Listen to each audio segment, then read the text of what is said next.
בסוף השבוע הזה חל ט"ו באב, חג האהבה העברי. כתבתנו גילית קויפמן יצאה לערב שידוכי מיוחד לחיילים וחיילות שנערך בתל השומר, ושמע מהם על הקושי ועל התקווה למצוא זוגיות.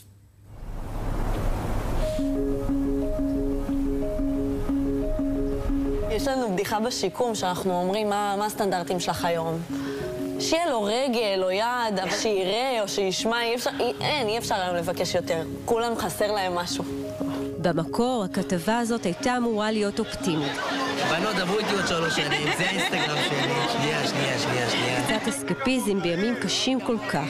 בכל זאת, היום ט"ו באב, חג האהבה העברי. אחרי שפוגשים את המוות, אתה מבין כמה משקל יש לאהבה?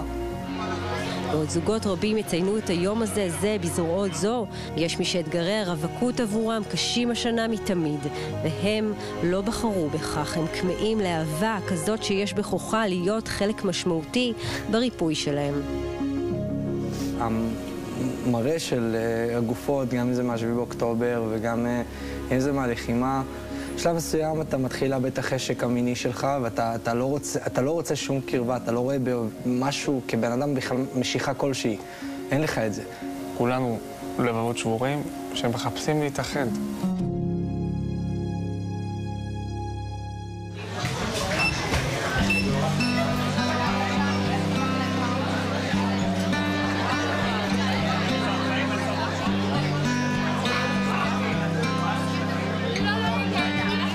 במהלך המלחמה קמו להן יוזמות רבות שמנסות למצוא זוגיות ללוחמים וללוחמות. בשבוע זו הייתה יוזמה של עמותת חיבורים במחלקת השיקום של בית חולים שיבא. לרגל ט"ו באב, אני מאחל לכל הפצועים למצוא בנות זוג. איפה עוד הרווקות שהגיעו? איפה? קם, בואי. אתם בוחרים מי הכי מתאים למור, בת 25, מאיפה? אני נפצעתי לפני כמעט 11 חודש, קיבלתי כדור ביד וכדור ברגל, ברפיח, וזהו, אני פה עדיין בשיקום. בנות, דברו איתי עוד 3 שנים, זה האינסטגרם שלי. אינטליגנטים, אינטליגנציה רגשית מפותחת, מחוספסים, גבריים, מצחיקים, אני אוהבת גברים מצחיקים.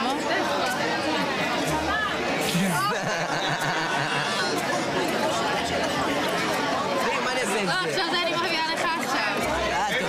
תודה. זה טבעת זולה מדי, אבל. זה טבעת זולה מדי. זהו.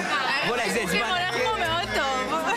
דיברתי עם בחורה בשם מור, והן אומרות, מבחינתנו זה גיבור ישראל, ואם בטינדר יש רשימת דרישות כמו גבוה, חמוד, מצחיק, זה אני רוצה. תוך כדי הצילומים הבנו שהחבר'ה האלה שבסך הכל רוצים למצוא את שאהבה נפשם לא תמיד מצליחים. ואיך בעצם אפשר למצוא אותה כשהנפש עוד פצועה, מדממת, נלחמת להשתקם מנזקי המלחמה. מה נאחל לך? מה נאחל לי? נאחל לי אהבה, זוגיות טובה. כולנו ראויים לאהבה.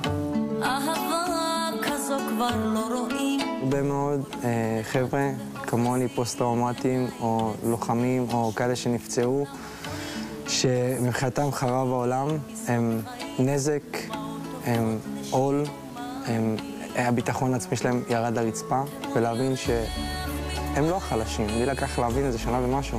אני לא חלש, אני חזק, ממש חזק. ברגע שהם יפתחו ויבינו את זה, הכל ייפתח להם.